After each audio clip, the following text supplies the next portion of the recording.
Assalamualaikum warahmatullahi wabarakatuh. Perkenalkan, nama saya Rizky Ali Usman, jurusan Akidah dan Filsafat Islam, kelas B, dengan NIM 11233033100064.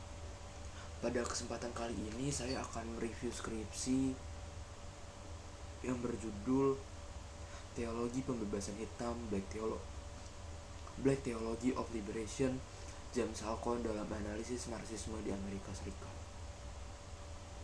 Skripsi ini ditulis oleh Najamuddin Rifai.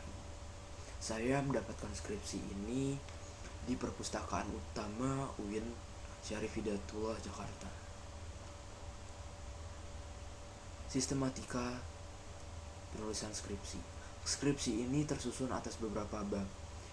Di antaranya, bab pertama adalah pendahuluan, A. Latar belakang, B. Identifikasi masalah, C. Batasan dan rumusan masalah, dengan anak subbab.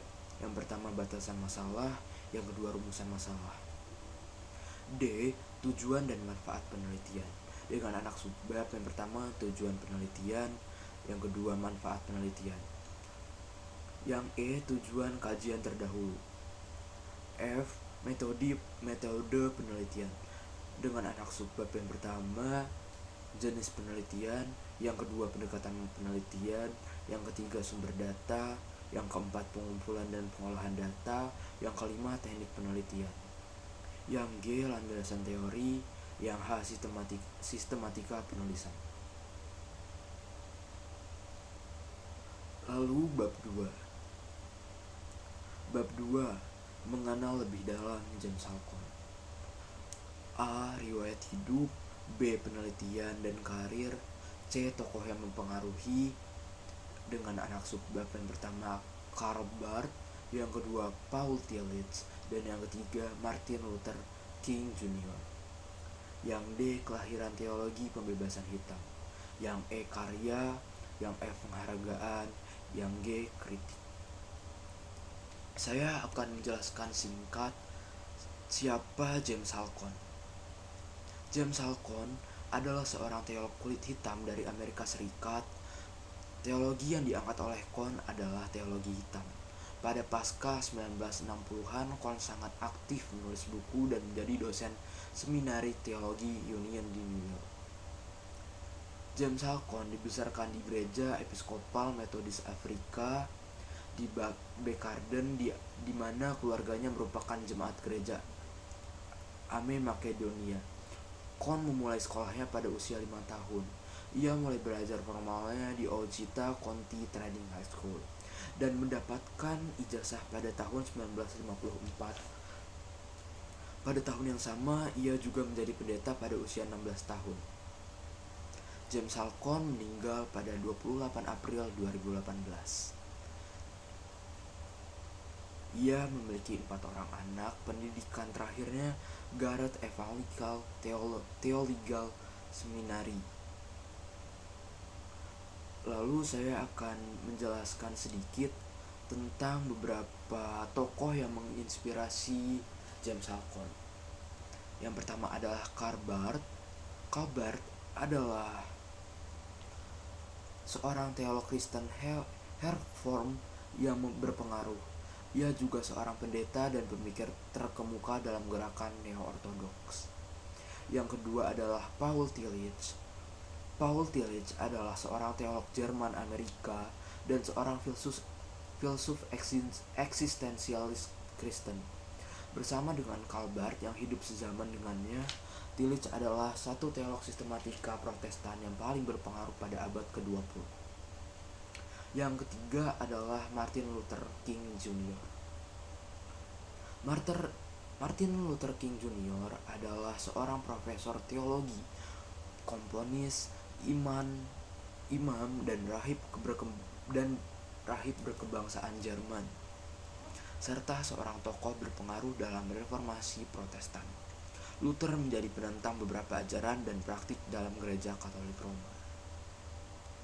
Lalu lanjut ke bab 3, teologi pembebasan hitam dalam perspektif James Halcon. Yang A. Konteks teologi pembebasan hitam dengan anak subbab pertama pengertian dan pengertian, yang kedua sumber. B. Isi teologi pembebasan hitam dengan anak subbab pertama pandangan terhadap Tuhan, yang kedua pandangan terhadap Yesus, yang ketiga pandangan terhadap gereja, yang keempat pandangan terhadap dunia dan ekatologi. Yang C. Kedudukan teologi pembebasan hitam dengan anak subbab dalam yang pertama dalam kekristenan, yang kedua perbandingannya dengan teologi pembebasan Amerika Latin. Lalu di bab keempat, analisis Marxisme terhadap teologi pembebasan hitam di Amerika. A. Relevansi Marxisme dengan Kristen kulit hitam dengan anak subbab. Yang pertama, pandangan Kristen kulit hitam terhadap Marxisme. Yang kedua, tafsiran Kohn mengenai pandangan Marxisme terhadap Kristen kulit hitam. B. Implementasi Marxisme dalam teologi pembebasan hitam dengan anak subbab. Yang pertama, kelas sosial dalam teologi hitam. Yang kedua, penderitaan sebagai objek utama pembebasan. Yang ketiga, perjuangan kelas, social struggle. Yang C. Dampak gerakan kekuatan hitam terhadap kehidupan orang kulit hitam Amerika dengan anak subbab pertama, bidang sosial, yang kedua bidang ekonomi, yang ketiga bidang politik, yang keempat bidang pendidikan, dan yang kelima bidang agama. Lalu bab 5, penutup dengan anak subbab, kesimpulan, dan saran. Ejaan. Ejaan yang digunakan adalah ejaan yang disempurnakan, EYD, yang bersandar pada PUEBI, Pedoman Umum Ejaan Bahasa Indonesia. Diksi yang digunakan adalah kata umum, kata khusus, kata abstrak, kata konkret, dan kata denotasi. Yang pertama adalah kata umum. Kata umum adalah kata yang bersifat tidak spesifik dengan makna luas. Contoh kata umum dalam skripsi ini adalah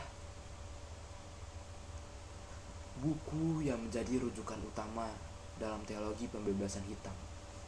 Di sini buku adalah kata umum karena memiliki makna yang luas. Seperti itu. Lanjut adalah kata khusus. Kata khusus adalah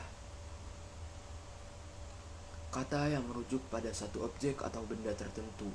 Contoh dari kata khusus dalam skripsi ini, teologi pembebasan hitam merupakan teologi muncul di kalangan pendeta kulit hitam dalam gereja-gereja hitam di Amerika. Kata Amerika merupakan kata khusus karena menunjukkan spesifik suatu negara. Jadi itu bisa disebutkan sebagai kata khusus. Lanjut kata abstrak. Kata abstrak adalah kata yang berasal dari kata kerja dan kata sifat yang tidak merujuk pada objek, tetapi pada suatu kejadian atau abstraksi. Contoh dari kata abstrak dalam skripsi ini adalah Tuhan dapat mengubah keburukan menjadi keindahan. Keindahan di sini bersikap abstrak karena tidak ada yang bisa mendefinisikan keindahan itu. Jadi keindahan itu merupakan objek abstrak karena tidak bisa didefinisikan. Yang selanjutnya adalah kata konkret. Kata konkret adalah kata-kata yang memiliki makna atau acuan yang bisa dirasakan, didengar, dilihat, atau dicium oleh indera. Di sini kata konkretnya adalah orang Kristen tidak dapat memahami tragedi salib Yesus tanpa melihat tubuh hitam tergantung di pohon hukuman mati tanpa pengadilan. Kata konkret di sini adalah pohon. Lanjut kata denotasi. Teori yang digunakan dalam penelitian ini adalah kelas yang dikembangkan oleh Karl Marx. Di sini kata denotasi adalah contoh dari kata denotasi dalam skripsi ini adalah teori yang digunakan dalam penelitian ini adalah teori teori kelas yang dikembangkan oleh Karl Marx. Kenapa itu bisa disebut kata denotasi? Karena kata denotasi adalah kata yang memiliki makna yang sesuai dengan makna sebenarnya, atau disebut juga dengan makna kamus.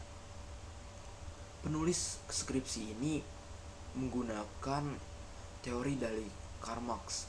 Jadi jika penulis menuliskan bahwa ia menggunakan teori dari Karl Marx, itu merupakan kata konkret. Lanjut adalah kata serapan.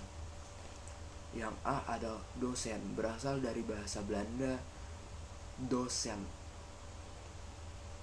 Perbedaan dari dosen yang kita serap dan dosen dari dari bahasa Belanda adalah jika dosen yang kita gunakan bertuliskan DOSEN dan yang Belanda bertuliskan DOCENT, tetapi sama-sama dibaca dosen. Yang B, baca, berasal dari bahasa Sanskerta vaca, VACA. Yang C, bahasa berasal dari bahasa Sanskerta basa. Lanjut, transliterasi. Yang pertama, Assalamualaikum. Yang kedua, Alhamdulillah. Penomoran yang digunakan. Yang pertama, angka Romawi untuk bab. Yang B, huruf kapital untuk subbab. Yang C, angka untuk anak subbab. Selanjutnya adalah grafik. Grafik tidak ditemukan karena skripsi ini termasuk dalam penelitian kualitatif, menyelidiki hingga menghasilkan data yang tidak dapat diperoleh lewat prosedur status tol. Begitu pula tabel juga tidak dapat ditemukan. Dalam penelitian ini, jenis penelitian dan sumber data penelitian diperoleh dengan cara penelitian kepustakaan, library research, yaitu sebuah metode yang berusaha membaca, mencatat, serta mengolah data-data keputusan untuk mendapatkan jawaban dari permasalahan pokok yang dibahas. Selain itu, penelitian ini bersifat deskriptif, yakni penelitian yang dilakukan untuk memberikan gambaran secara sistematif, faktual, dan akurat mengenai fakta-fakta, sifat-sifat, serta hubungan antar fenomena yang diselidiki. Teori yang terdapat di skripsi ini sesuai dengan mencakup apa yang dibahas dalam pembahasannya. Jumlah kutipan ada 195, daftar pustaka ada 36. Terima kasih. Assalamualaikum warahmatullahi wabarakatuh.